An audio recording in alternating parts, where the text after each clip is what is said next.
With a sigh, I called up my voicemail on my phone. No point on delaying it any longer. I figured I had better hear what he had to say. Beep. Harry, it's me, Cian. I just phoned to see if you were okay. You left in kind of a hurry there from the hospital. Can you just call me or text me or something so that I know you're home safely? Beep. Okay, Christina told me that Isaac drove you home. I'm glad you're safe. Call me, okay? We really should talk. Beep. Harry, will you pick up the damn phone? Avoiding the issue isn't going to change anything. Just call me and we'll talk about it. Beep. God damn it, Harry. Pick up the phone. Beep. Unintelligible growling. Harry, I'm coming over. The last bit was followed by more unintelligible growling, but I thought I caught the words spank and your ass in there somewhere. Wait, what? Oh, shit. I fumbled for the phone and hit a key. The message was sent 45 minutes ago, which meant he could arrive at any minute.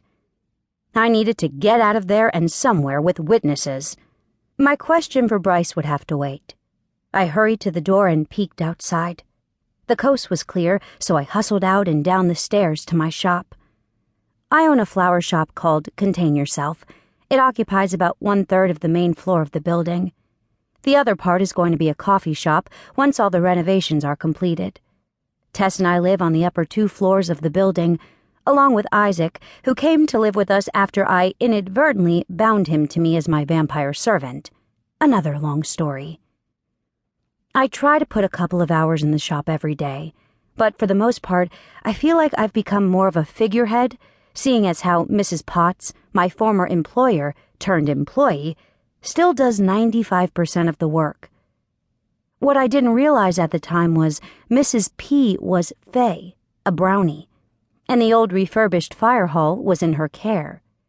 She didn't really need to sell the business to retire. Brownies don't retire. I was beginning to suspect it had all been a lure to get me to come live in the building. Until Tess and I had moved in with our former friend, Holly. You guessed it, another long story.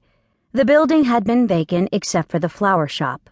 An unused building would be an anathema to a brownie. Mrs. P was much happier now that it was soon to be fully occupied. She was even spearheading my coffee shop idea, helping it over the hurdles to get it up and running and bringing in her niece Tiffy as an apprentice of sorts to help out. Speaking of Tiffy, surprisingly, she was at the counter, watching the shop by herself when I entered the store. Tiffy was also a brownie, and this was her first experience ever coming out from Underhill. She had been extremely skittish the first few days after her arrival, and still had hardly said more than 3 words to me. Good afternoon, Harry, Tiffy said, blinking nervously. Hi, Tiffy. How are things? I walked towards her casually, trying not to spook her. Good. Aunt B is in the next door. She smiled and gave a little nod, as if proud of herself for completing her sentence. Aunt B? Oh, you mean Mrs. Potts? I smiled at her. You know, I don't think I ever knew your aunt's name. Tiffy giggled, putting a hand to her mouth. I smiled at her again, and then put a container on the counter. Isaac made some maple fudge. Better get some before Mrs. Flanagan comes in and snaps them all up. Mrs. Flanagan was the neighborhood gossip who had taken to Isaac's baking samples that I had begun to leave on the counter for customers. She came in on a daily basis to help herself, but never buy anything, much to Mrs. P's disgust. Tiffy giggled again and dipped her head shyly. I winked at her and headed through the adjoining door to see the progress on the new shop. I stopped in the doorway and stared in shock. A complete transformation had taken place since the last time I had seen it. The new French doors, cut into the exposed brick wall and framed in a richly stained walnut, perfectly matched the existing wainscoting. The walls were a warm, pale yellow.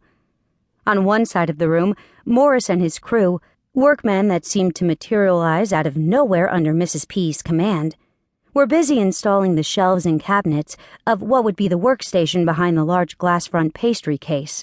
There would be a long, wide counter surface along the back wall to hold the coffee machine and provide a prep surface. A second lower counter was planned